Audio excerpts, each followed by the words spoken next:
So just to go over Unit 9, Creative Product Promotion, I'm just going to cover the product life cycle for the moment. So the product life cycle is when a product is newly introduced to the market and it follows a procedure, a process or a form of cycle.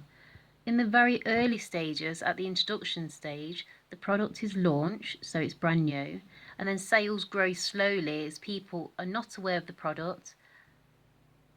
Information advertising is used, usually not much profit is made. Then, once the product starts to become established and there's a bit more awareness, the product then grows to the growth stage.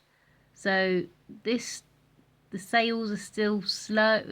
The sales start to grow rapidly, so people are more persuaded about the product. They have more awareness and more interest, and then more desire and actually go and buy the products.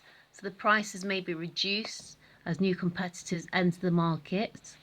So it's quite a competitive market at that stage, and then the profits start coming in, which is a very, very nice stage to be at. Then once the product has actually become established, it then reaches its maturity stage. Now at this stage, sales now increase slowly.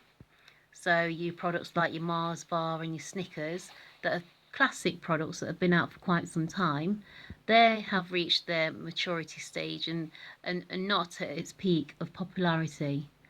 So competitive and promotional prices may be used, for example, like buy one get one free or some sort of offers to encourage sales. Advertising expenditure is at its highest to sustain growth. So to try and maintain that growth in sales, a lot of money is pumped into advertising to keep the product relevant and to ensure people are still aware and reminded of the product. Then it follows on to the decline stage where the product has declined in popularity, the sales begin to fall, people start to lose interest, the market is probably saturated, and the level of competition is very, very difficult at that stage because there's so much within that marketplace. So beyond its decline stage, the product might even just stop and cease to exist, and newer products start coming in and taking over that space in the marketplace. So this is creative product promotion. And just to go over some of the learning aims and objectives, the learning aim is to know the constituent parts of a promotional mix, and the learning objective is to explain the role of promotion within the marketing mix for a product. Any product that you want to choose, you can just use that within this marketing mix,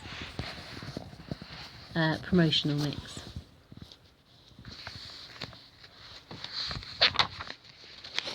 So as I become better with these videos, they will get more interesting, I promise. At the moment I'm still learning, but this is just to help you and provide you with more information, more than entertainment. So promotional objectives. So businesses have to prepare their own aims and objectives in which they would like to achieve with a particular product. So they might include raising awareness. So this might involve raising a profile of a specific product or even an organisation, just so there's a level of awareness within the market and customers become aware of that product. It might even be creating distinctive market presence. So with few genuinely unique products on the market available, it's important for a business to identify ways of differentiating their products. So they might want to make it somehow distinctive within the marketplace and somehow different. Another aim and objective might be to increase market share. It's quite a common one.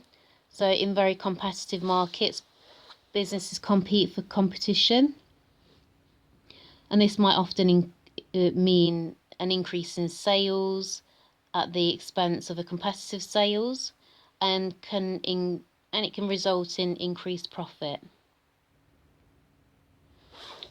So just looking at each of the elements that make up the marketing mix, you have your traditional 4 Ps, but then you also have some additional Ps as well.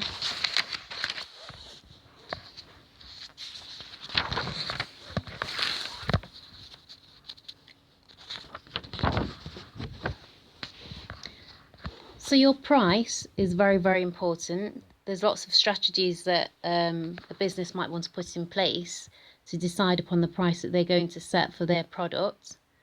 So it's most important and far-reaching variables that a business can control. So pricing decisions affect the level of profits, the volume of sales, the share of the market, and the perceptions that customers have.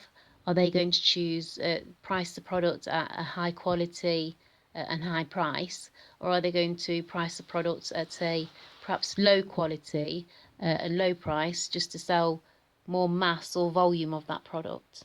So it's really, really important element of the promotional mix and marketing mix. So getting the pricing right is really, really fundamental to the success, particularly at the induction stage of the product. Factors, there's a number of factors that can affect price and pricing strategies. These can be costs, level of competition, and the level of demand. There might be some areas where you need to research into price. For example, competitive-based pricing, demand pricing, skim pricing, and penetration pricing. These are the elements that I suggest that you go on to Google and do some, or the other websites are available, to do some online research into the different pricing strategies that are available. Now, another area is place or distribution. How are you going to get the product from the manufacturer to the consumer? It's a common headache that most businesses have. So that's something where you have to consider.